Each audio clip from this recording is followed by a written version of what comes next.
As for sickness and health, these are attributes of temperament and humors.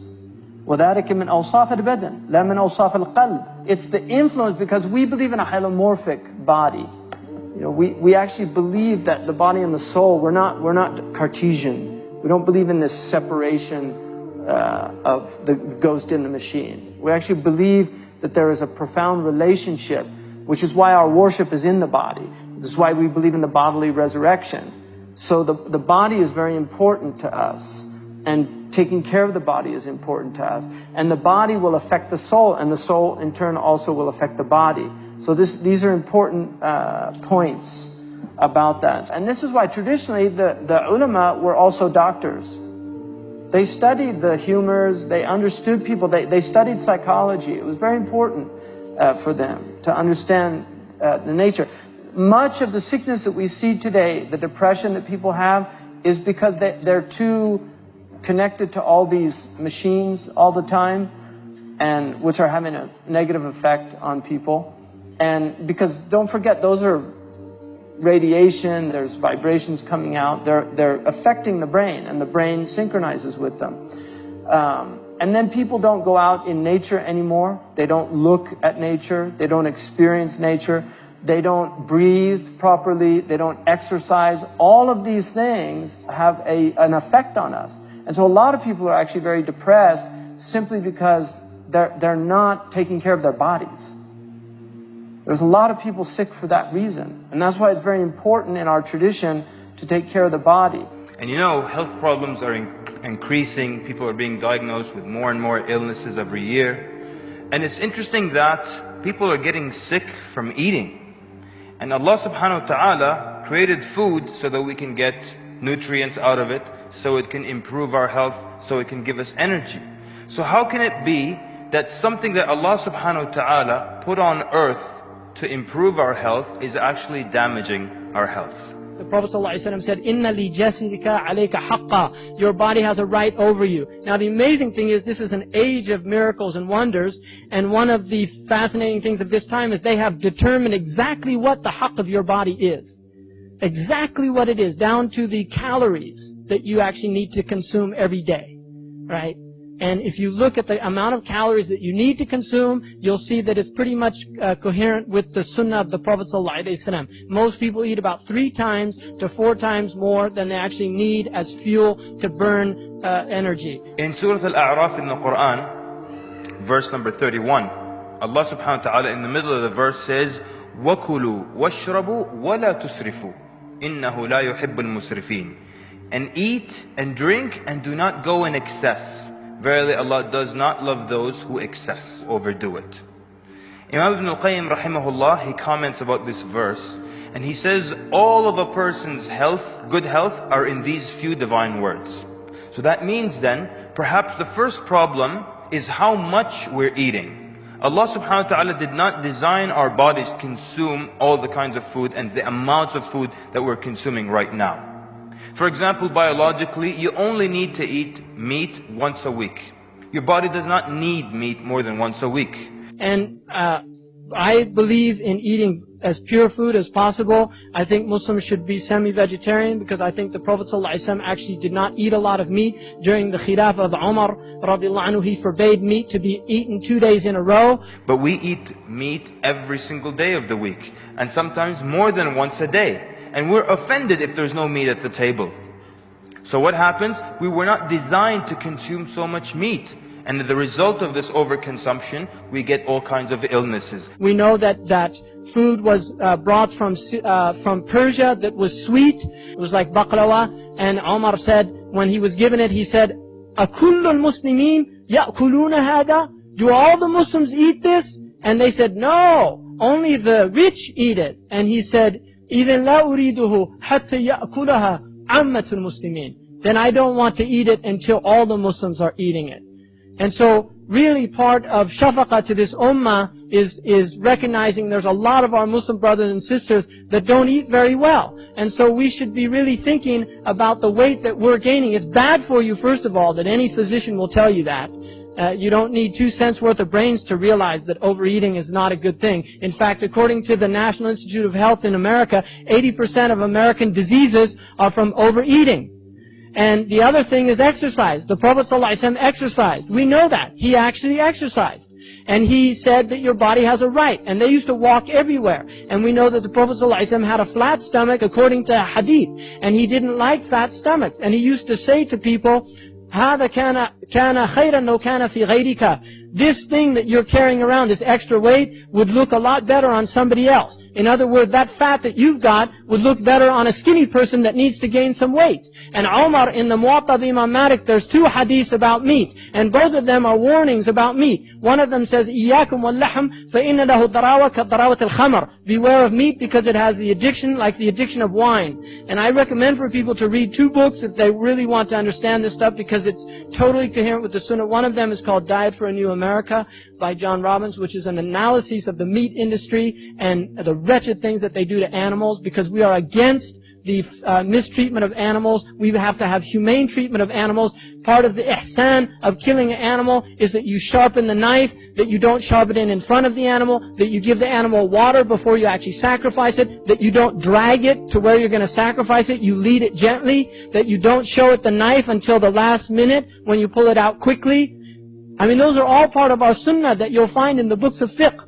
And now if you go look how they treat animals, it's wretched. And you're eating, that meat that you're eating has part of that reality invested in it. Really.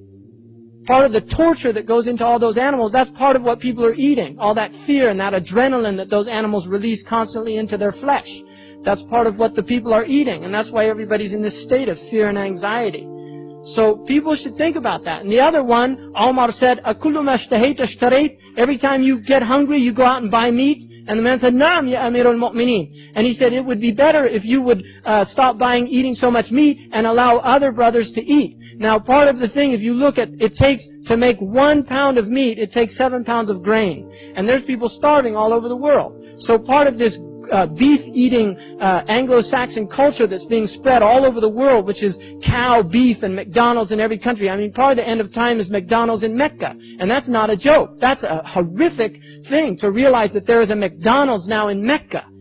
The holiest place on earth, and this sick and disgusting multinational corporation that feeds people pulp.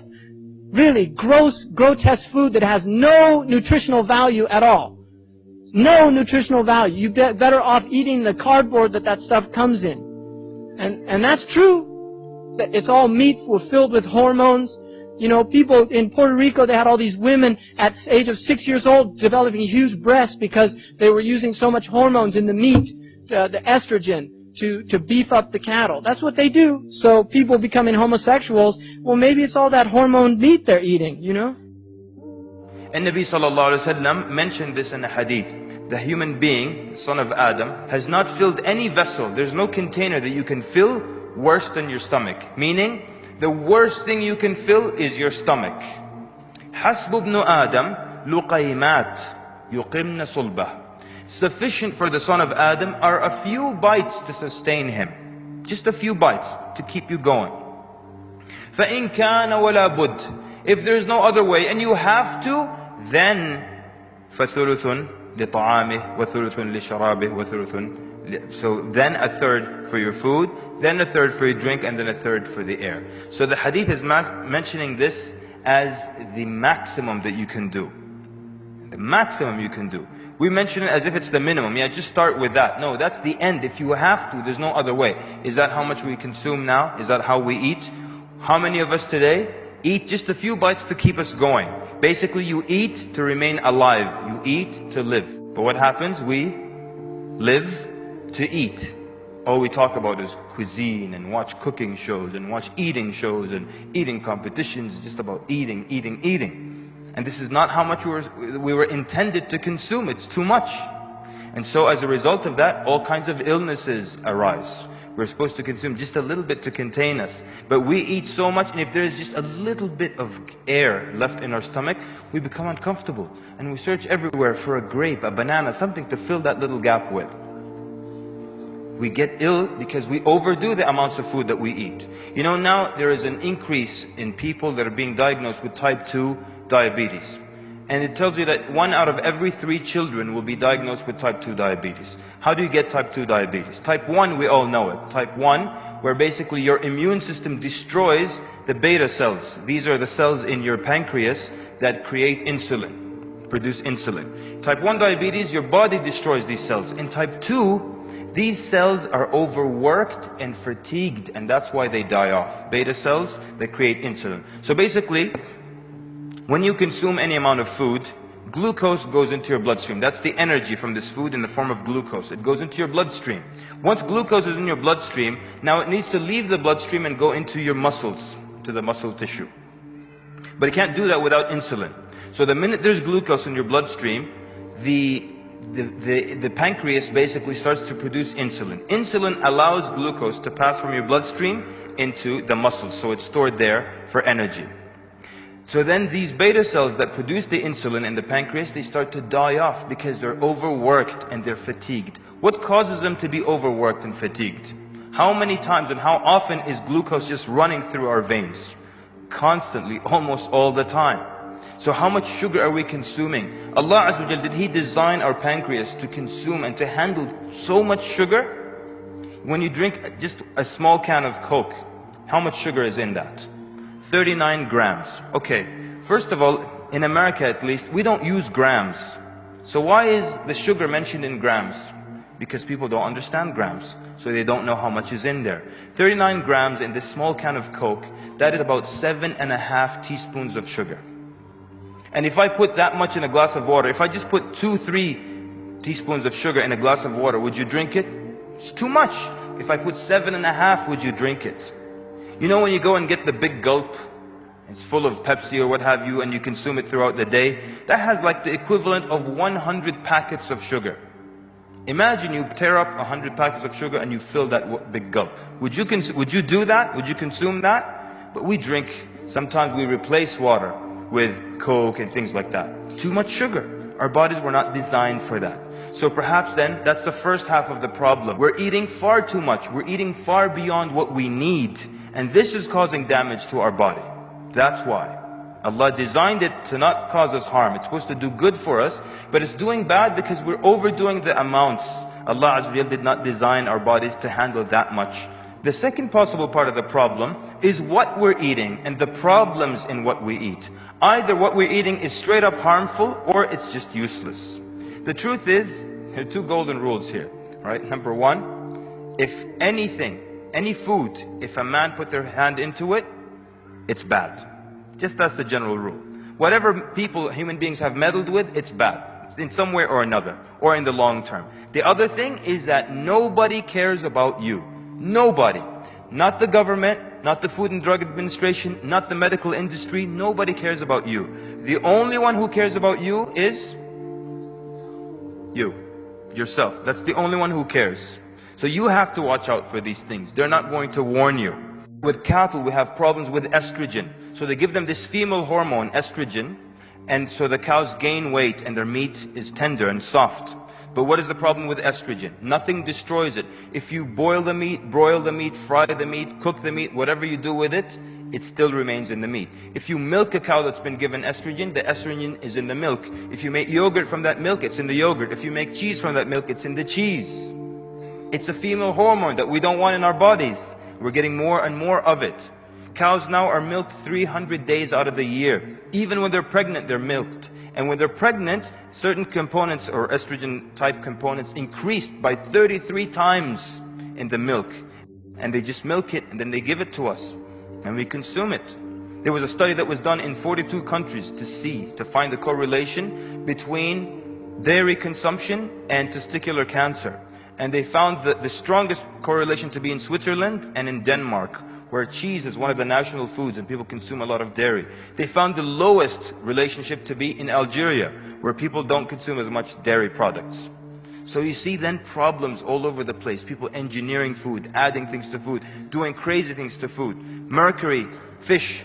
You think of fish, you think of mercury. There is always a problem somewhere. And almost none of the processes is natural anymore. Tomatoes, they're picked green.